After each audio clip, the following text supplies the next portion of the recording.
more fascinating when someone like you talks about it versus some fucking random kook. You know, that's what makes me incredibly interested, is just your credibility and the fact that this is not, you don't have a history of seeing wacky shit that other people don't see. No, just this once. But it's on video, and that there's other ones as well. It's really strange. And I've seen people try to explain it away, and what I don't like about when they explain it away or attempt to explain it away is that they're trying really hard. They're not going, who knows what this fucking thing is? They're not looking at it like cleanly. They're looking at it like a quote-unquote skeptic. I don't like the idea of being a skeptic. Not that I don't think you should be skeptical of certain things. I certainly think you should be. But there's a lot of people that brand themselves as skeptics. And I think it's a lazy way to look at things. I really do. Because I think you're just looking for the holes in things without looking at it objectively. If you wanted to be a scientist, if you wanted to be someone who is a fan of science, then you have to look at it as a thing. Like, look at this information and let's study this without any bias, any preconceived notions. I don't think they're doing that. They're looking at it and they're trying to find a way where they can justify that it's fake. And they're just doing all sorts of mental gymnastics to try to make it fake. That video that you show where that thing slips off to the left and takes off at incredible rates of speed, that alone should freak people the fuck out. Yeah, well, I think because people confuse all the time, like we took the video. No, it was another crew that took the video. We watched it for 5 minutes with our eyeballs, and there was 4 of us. And we all have the same story. We all saw the same stuff. We all came back and looked at each other and scratched our head and said, WTF, I mean, serious? What was that? And then what do? You move on. We never saw it again. I imagine they probably saw him on radar after that, but I think... They're probably seeing him on radar all the time. They just don't bring it to the attention of the general public. Oh, yeah, because if you don't, for a ship, when they see something and, you go, what is that? Well, right. You don't have any way to go out there and look at it. Like when you're talking about how they were informing you that they were seeing these things previous to your mission, when you're doing this exercise and they let you know that they're seeing these things, did you say, hey, how frequent is this? Is this something that happens all the time? I didn't get into that. Ours was more of the moment of, when he's telling us, hey, for the last 2 weeks we've been tracking these things. Right. And we don't know what they are. But you don't know whether or not it was just those 2 weeks, or maybe it was a year ago. There was other similar situations, or... There's other situations that have happened out there, but I would say, for this, I don't even know. One, you got to take it serious. Yeah. We have a tendency, if we don't know what it is, if we just ignore it, it'll go away. And I joke, there was an incident it's probably not too far off the same time frame, where I think it was the Constellation was doing her workups before she got decommissioned, and an a Soviet Oscar-class submarine surfaced behind her, right? And then it's like, go to battle stations, World War III. How did this foreign submarine get in our area and has been monitoring our workups? That's a big deal. Right. I said, but now we go out and we have these things that are coming at will, and there's nothing we can do about it. We don't know what they are.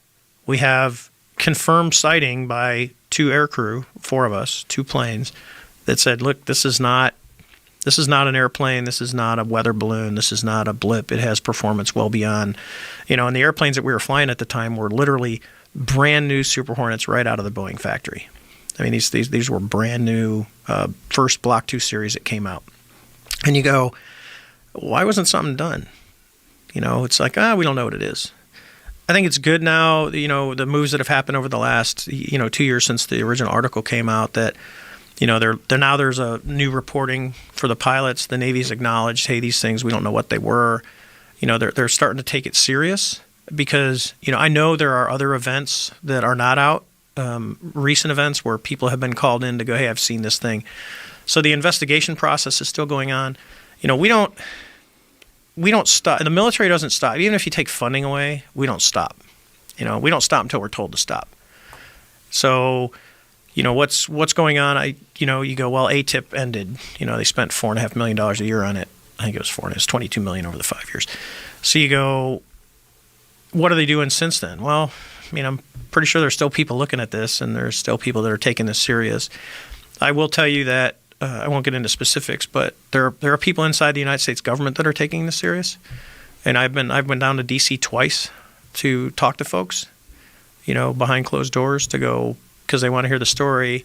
And I've got a lot of, you got to be joking. I mean, this seriously happened. And I'm like, yeah, it did happen. And it is real. What are you doing about it? So what kind of people are you talking to? High-level government officials is what I'll say. And most of that is because that conversation is between me and them, and I don't want people speculating, but you can say high-level government officials I have talked to.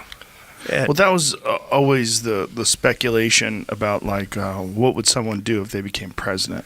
Well, the first thing I would do is I would tell everybody about the UFOs. I would ask immediately what's going on. And I always thought about it. I said, how many people actually know what's going on? And how much of the information? I mean, it's not like if they're dealing with something like this, like your experience, it seems like what you described is what is known. So it's this anomalous event where this thing defies our current understanding of technology, and then it's gone. Yes. And so what do you have? You don't have anything else other than that. Like, what other information does anybody have? Well, I would say this because I've talked to Bob. We did Bob Lazar. Yeah, we did an event together, and I'll leave it to everyone it's up to you to believe Bob. I'll say this: Bob's a normal guy. Bob's not crazy. He's not crazy at all. Not at all. That was the weirdest thing about talking to him. But when you look at it and go, because I had asked Bob, I said what he describes in the technology when he talks about his story. I said, well, do you honestly think we could reverse engineer it? I said, how long do you think it would take us? And his response to me was another 100 years. He goes, Dave, it was so far beyond. He goes, the stuff that he says he worked on. He's like, he was on your podcast because I watched it. Hey, there was no wires. And because I had asked him when he said you first described the ship that he got to see, he said, I used to say, they built it and then it was like wax and you'd heat it up. He goes, now I would say it was built with 3D printing because now with 3D printing we can build things literally from the ground up and it's basically built as one, not panels, no rivets. It's just made. Right. And so when you talk about that and you go, well, it's still another 100 years. So you go, well, what if you had the technology? We still, if what Bob says is correct, we still don't understand it. And how fast would it take us to understand that? I mean, if it's driven by something that we don't even have on Earth, which is when he talks about that element, we can't create it. We can create it for a microsecond, and then it decays, and we go element okay, 115. Yeah. So I think we're still a long ways off. I'll argue with the people that go, are we really alone? I was telling Jeremy we used to go out on goggles. Out in the middle of the Pacific, there's no light pollution. Goggles? Night vision goggles, so we can see. Well, you go out at night, I'd be on like a tanker hop or something, just hanging out, not doing anything, driving around in circles with the autopilot on. You just turn all the lights down in the cockpit so you have no light pollution, and you just roll your head back and look up. There's billions and billions and billions of stars out there. And, I always look up because I'm like, are we alone? And I look up and go, well, if we're the only ones around, and everything I'm looking at, it's a pretty sad place. It's a pretty lonely universe. I asked my astrophysics prof that once. I said, "You believe in extraterrestrial life?" And she's like, "Of course not." And I said, "Well, there's billions and billions of planets. You think we're it?" I mean, just the probability of it is you'd go, "Oh, there's probably something else out there," and I'm not crazy. I'm just opening up the possibility that we are not the only planet that has life on it. I think people don't like to seem silly. They don't like to be foolish. And I think when people start talking about anything that's not proven or anything that's connected to a bunch of loony people that are making up stories, which UFOs certainly are. Yes. UFOs are connected to so many people that have made up so many stories. What was that gentleman's name from, you would know that guy. He was from another country, Billy something or another. Oh, Billy Meyer. Billy Meyer. Myers, yeah. Seems 100% full of shit. Correct? Yeah. He's proven to have done tons of hoaxes with this, but here's the deal. Sometimes I think people have a real experience, and they're always like chasing that dragon, and they get UFO disease, and their brain goes fucking berserk, right? I know that there are people that have had profound experiences, and then they can't ever replicate them, so then they just start going crazy. And I don't blame them for it. But you got someone like Commander Fravor, when he saw that AAV, anomalous aerospace vehicle, his reaction was, I want to fly it. That's a pretty cool reaction. I'd like to fly it. Yeah, imagine flying that thing. Well, that's what I told my buddy, who was my XO at the time, Dell. I got back after all this happened. He looks at me, and we're just standing in the ready room, and he goes, "Hey, dude." I go, "What?" He goes, "What do you think it is?" I go, I have no idea, but it was pretty freaking impressive, and I'd like to fly it." Of course. And he goes, "Yeah." I go, "I mean, it was, you know, it's just like any pilot. You always want to fly the coolest thing." Of course. Yeah, of course. You're a race car driver. You want to drive the fastest car. That's it. And Yeah. now you look at it and go, well, that's something we don't have. Yeah. This idea that, maybe we're not alone, that some of these other stars have planets that are maybe technologically advanced. So the next thing people say, and, new eras are going to say, well, they're not coming here because the distance is so vast. Hold the fuck up. From the very beginning, when Bob Lazar came forward and talked about field propulsion, gravity propulsion, distance becomes completely irrelevant. So if we believe, and the radars are right, and Commander Fravor saw this thing moving like a ping pong ball in a glass of water, it's gravity propelled, that's why you can make those maneuvers without exploding, okay? Then distance becomes completely irrelevant for travel.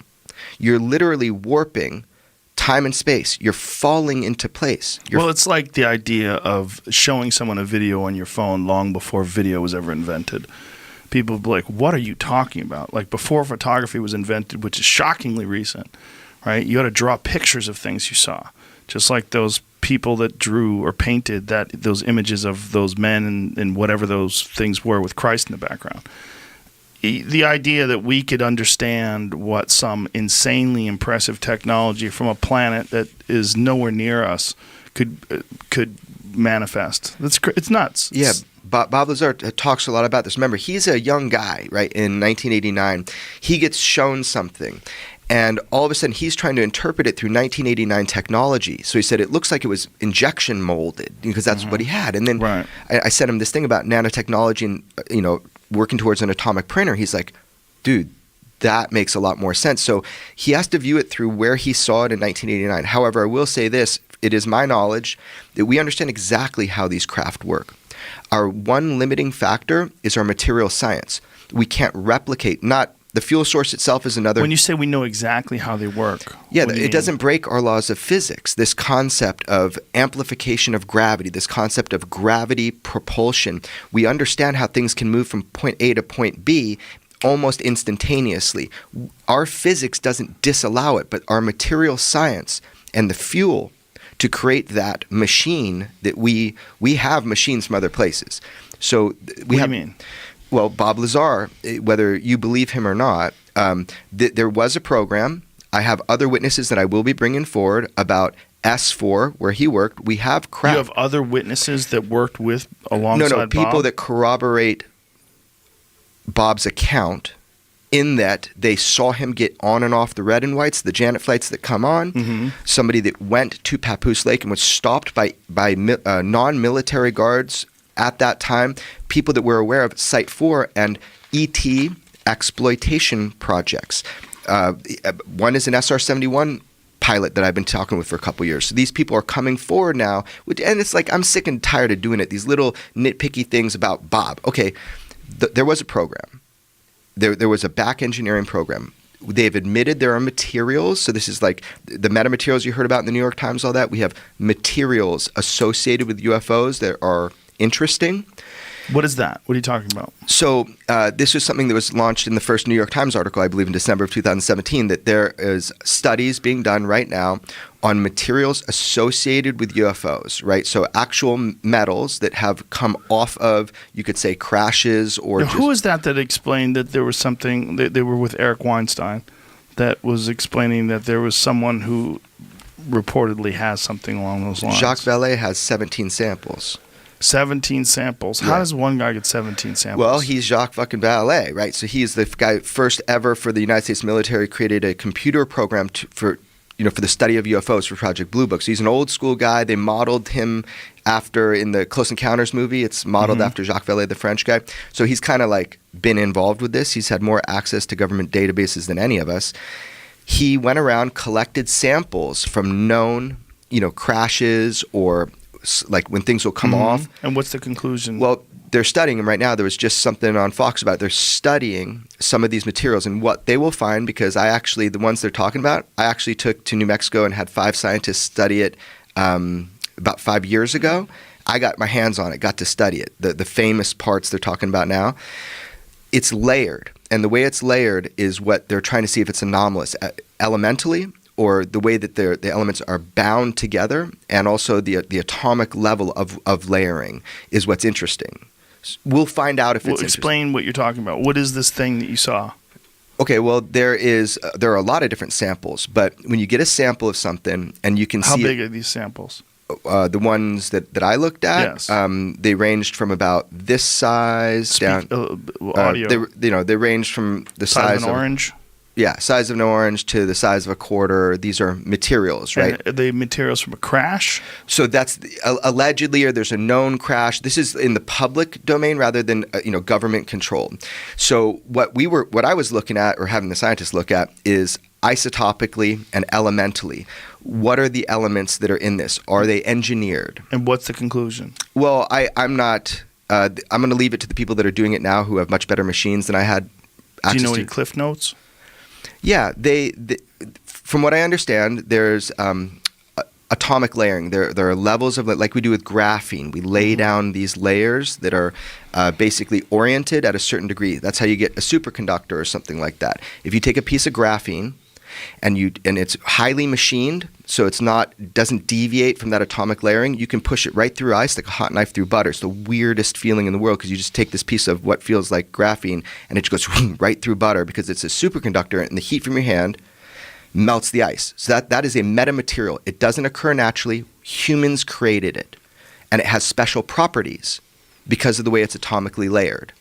So if these materials are from somewhere else, then we suspect that they're going to be highly machined, that they're going to be created for special use. So my whole point is, our material science has not caught up with the physics that we understand for these field propulsion systems. I'm just telling you, believe me or not, but you'll hear more about it, that our material science in 1989 and today is our limiting factor. And as our material science gets better as humans, we know how these things work. Now, the fuel source, that's a whole nother conversation. But as far as creating these machines, that's what we're trying to do. That's why there is secrecy. We're trying to exploit the technology, because whoever purpose our satellites and look for UFOs, it's my understanding that we can well track UFOs. Think about NORAD, and you can, the joke is you can't throw a softball in our atmosphere without it being tracked and targeted. Mm-hmm. It's my understanding, like, what else captured the Tic Tacs above 80,000 feet? Did we have any other optic systems or targeting systems that captured those Tic Tacs? Because the Spy-1 saw it at 80,000. My understanding. What is the Spy-1? A Spy-1 radar is a radar that was in that strike group where Commander Fravor was, doing workups. It's just a very cool radar that in 2004 was, relatively new, I think, at that year. And it was just this. It's a phase array, so it's just a fucking cool piece of technology that they were using. But I think it goes to only 80,000. So when they say they were dropping in from 80,000 down to sea level like that, they were actually coming from higher. Right. They just detected it when it hit 80. And they say with the Spy-1. But there are other systems, I am told, that we're tracking these as well above that scan volume of the Spy-1. And that makes sense. Think about it. We have missile defense systems. Right. And now they're doing space wars, right? Like, we have this space agency. Space Force. Space Force is actually fucking really cool. They've got a UFO project too. Do they? Yeah. It's not public, but they do. Like, everybody's getting in the UFO game, man. They all want to study it. Space Force should. Talk about repurposing satellites, though. What we have is the ability to detect these objects. I think what they're saying is, let's get very high-resolution photographs and video of these objects. I am convinced that we already do.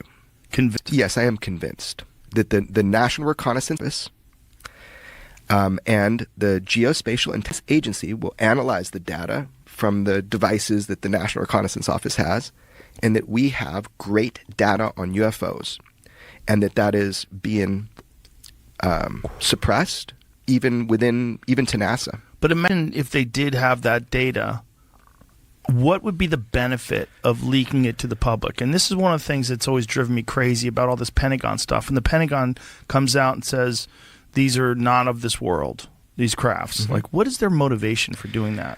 Yeah, I saw you're real skeptical about maybe this is like a government. I think some of it is. Right. I think some of it is they have drones that are spectacular, that have unbelievable ability to travel at preposterous speeds, hypersonic speeds. Beyond hyper without Yeah. signature, though? That's the question. Like, how could they do that? And if that's the case, is this because of back-engineered UFO technology?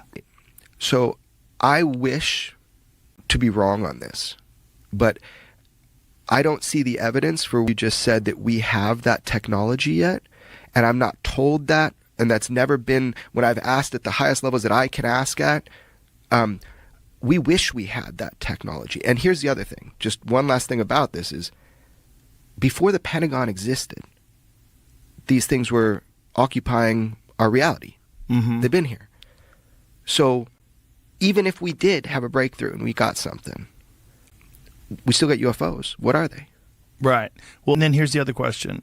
Are we only being visited by one civilization? Right. Or are we being visited like, I mean, if you go to the Galapagos, there'll be people there from Turkey. There'll be people there from China. There'll be people there from the United States. Like, people want to go and see it. Like, perhaps when you're talking about UFOs and the wide variety, like you're talking about this circle that exists, or the cube rather, that exists in the translucent circle. That's the popular one right now. Is it popular right now? Yeah, right now, and for years, and in war zones, it's like, I call them the jellyfish, the cube in a sphere that a lot of pilots talk about, and even, as I said, pyramids and spheres, man. Right, and then there's of those seemingly pyramid-like and things. big ones too. Yeah, big ones. Like, how big? What I have seen imagery of supposedly really fucking big ones, and they look pretty fucking big. So No, when you said, Dean, have they sent it to you, or they just allow you to look at it? people that I know have allowed me to see these images, and I can't have them, and they look impressive. I'm not a photo expert. What's the most shit that you could show us right now Just like that exists out? Because like black and white footage of the transmedium device is like, God, it's so hard. I know it's annoying. It's a Okay, fucking blob. Here's the deal. I sent you something a couple months ago.